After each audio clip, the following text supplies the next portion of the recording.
Rajput. Welcome to my AMTU classes with a complex variable. तो यार आज का जो नया लेक्चर है आपका, इसमें हम लास्ट क्वेश्चन करेंगे रेसिड्यू थ्योरम से रिलेटेड। रेसिड्यू निकालना हम लोग सीख गए हैं, बस रेसिड्यू थ्योरम का एक क्वेश्चन और ये बहुत इजी है। और देखेंगे कि कॉशी इंटीग्रल फॉर्मूला और रेसिड्यू में क्या फ़र्क होता है, कब हमें कौन सा अप्लाई करना है, आंसर दोनों में सेम मिलता है। तो चलिए ज़्यादा टाइम वेस्ट ना करते हुए जल्दी से ये लेक्चर स्टार्ट करते हैं with a new question, residue theorem question. Question number 4, evaluate integration C4 - 3z dz upon z minus 1 z minus 2 where c is the circle mod of z equal to 3/2। ये पिछले question से बहुत different है। क्या different है? पिछले question में integration का साइन नहीं लगा था, सर्कल की इक्वेशन गिवन नहीं दी थी वहाँ पे, और यहाँ पे इंटीग्रेशन का साइन लगा है, सर्कल की इक्वेशन गिवन दी है। अब बात ये आता है, क्वेश्चन में ये मेंशन भी नहीं किया कि रेसिड्यू से निकालना है कि कॉशी इंटीग्रल फॉर्मूले से, क्योंकि फॉर्मेट और सर्कल की इक्वेशन आपका कॉशी इंटीग्रल फॉर्मूले में भी गिवन दिया जाता है। मतलब ये है कि इस क्वेश्चन को आप CI फॉर्मूले से भी निकाल सकते हो, रेसिड्यू से भी, मगर हम अभी रेसिड्यू पढ़ रहे हैं तो रेसिड्यू से निकालेंगे। और हमेशा एग्जाम में कभी ऐसे फंस जाओ तो ऑलवेज रेसिड्यू लगाना। रेसिड्यू क्यों लगाना, उसके कुछ एडवांटेजेस हैं। देखिए, यदि इसको हम CI फॉर्मूले से सॉल्व करते हैं तो इसमें हमारे 3 पोल हैं और एक पोल से ज़्यादा रहता है तो हमें नीचे पार्शियल फ्रैक्शन लगाना पड़ता है। पार्शियल फ्रैक्शन के कारण A, B, C 3 constant develop होंगे, उसकी वैल्यू निकालनी पड़ेगी, फिर बहुत लंबा होगा। But in case of the residue there is a no partial fraction is the needed. आप डायरेक्टली पोल को चेक करते हैं, सर्कल के इनसाइड में रेसिड्यू निकालते हैं बस, और आंसर आ जाता है। आपको बार बार इसमें पार्शियल फ्रैक्शन की ज़रूरत नहीं पड़ेगी। तो जब कंपेयर किया जाए तो CI फॉर्मूला आपका ज़्यादा लेंदी प्रोसीजर और आंसर गलत भी आ सकते हैं, but in case of the residue time short हो जाता है और आंसर एग्जैक्ट होता है। तो मैथ्स में उसी मेथड को प्रेफर किया जाता है जिससे जल्दी से जल्दी और एग्जैक्ट आंसर आपको मिले। तो ऐसे टाइप के क्वेश्चंस में हम क्या अप्लाई करेंगे, रेसिड्यू थ्योरम, मगर आप अप्लाई CI फॉर्मूला भी कर सकते हैं। तो चलिए निकालते हैं सॉल्यूशन 4। सॉल्यूशन 4 में देखें तो integration C f of z dz होता है, जो आपको क्या दिया गया है, integration C 4 - 3z upon z minus 1 और z minus 2 और dz। fz तो दिख गया होगा आपको, और mod of z equal to 3/2 मतलब 1.5, ये अपना r है, इसको बोलते हैं हम सर्कल की इक्वेशन। रेडियस है आपका 1.5, आया याद। अब सबसे पहले हम निकालेंगे पोल्स। पोल्स आपके क्या निकलेंगे, z इक्वल टू 0 निकलेगा, 1 निकलेगा, 2, डिनोमिनेटर के पार्ट को 0 कर दीजिए। सबका ऑर्डर भी दिख रहा है आपको 1, ठीक है। अब हम सबसे पहले आपको सर्कल की इक्वेशन दी है, तो पहला काम है पोल्स को चेक करना कि सर्कल के अंदर आ रहा है कि नहीं। अभी तक सर्कल की इक्वेशन नहीं थी तो डायरेक्ट रेसिड्यू सारे पोल्स पे निकालते थे। तो सबसे पहले check the poles, check the poles करेंगे तो सबसे पहले z इक्वल टू हम क्या लेंगे, 0। तो mod of z that is called the mod of 0। Mod of 0 0 है और 0 लेस देन 1.5 है, तो ये आपका इनसाइड द सर्कल आएगा, मतलब इसमें रेसिड्यू थ्योरम अप्लाई कर सकते हैं।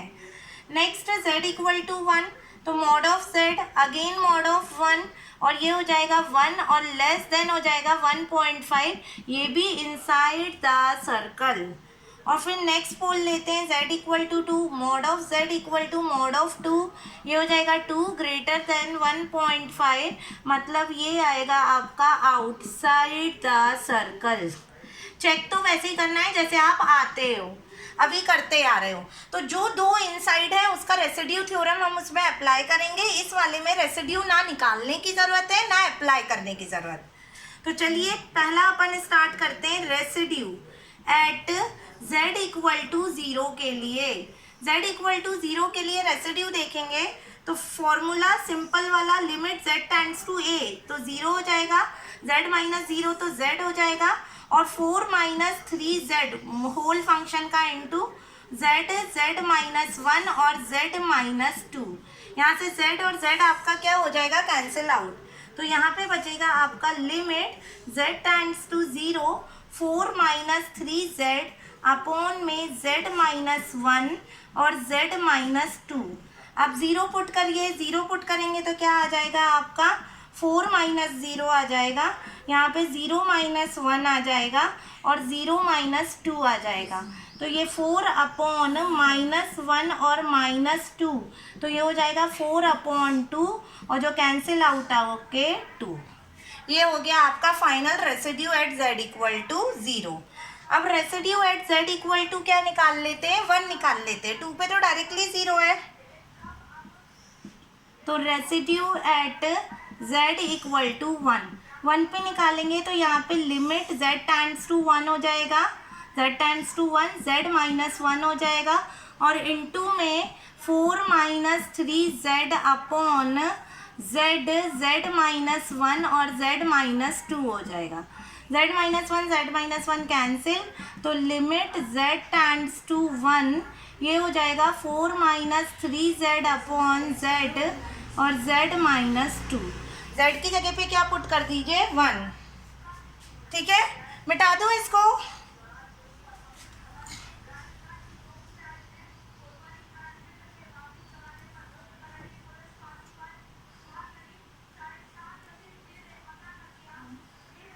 ये लास्ट वीडियो या आप बोल सकते हैं लास्ट क्वेश्चन है इस टॉपिक का। इसके बाद हमारा एक नया टॉपिक जो लास्ट टॉपिक स्टार्ट होगा इस चैप्टर का, जिसके लिए मैं वीडियोस कल बनाऊंगी, ठीक है। आज काफ़ी है इतने।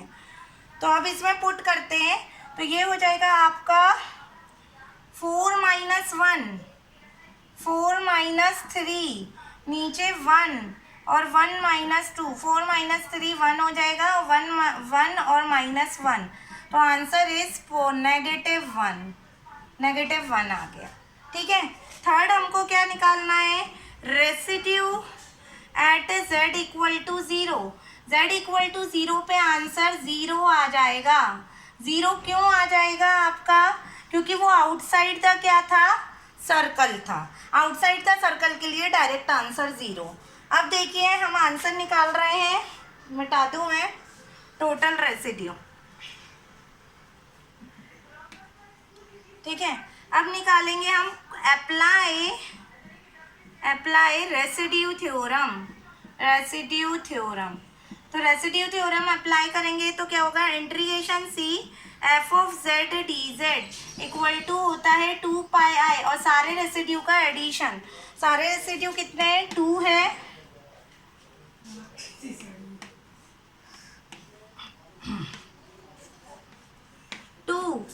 एक 2 माइनस 1 और 0, तो 2 माइनस 1 और प्लस 0, 2 माइनस 1 1 होता है, तो 2 पाई i इंटू में 1 और आंसर इज 2 पाई i। ये हुआ आपका फाइनल आंसर। आया समझ में। तो जब थ्योरम अप्लाई करते हैं या फॉर्मूला अप्लाई करते हैं तो वो हमेशा आई के फॉर्म में आता है। तो फाइनली ये लेक्चर हमारा यहाँ पे ख़त्म होता है इसके आंसर के साथ। ये टॉपिक भी ख़त्म। अब हम मिलेंगे नेक्स्ट लेक्चर में नए टॉपिक के साथ, जो लास्ट टॉपिक है इस चैप्टर का, और वो नया टॉपिक है आपका contour integration. Thank you so much.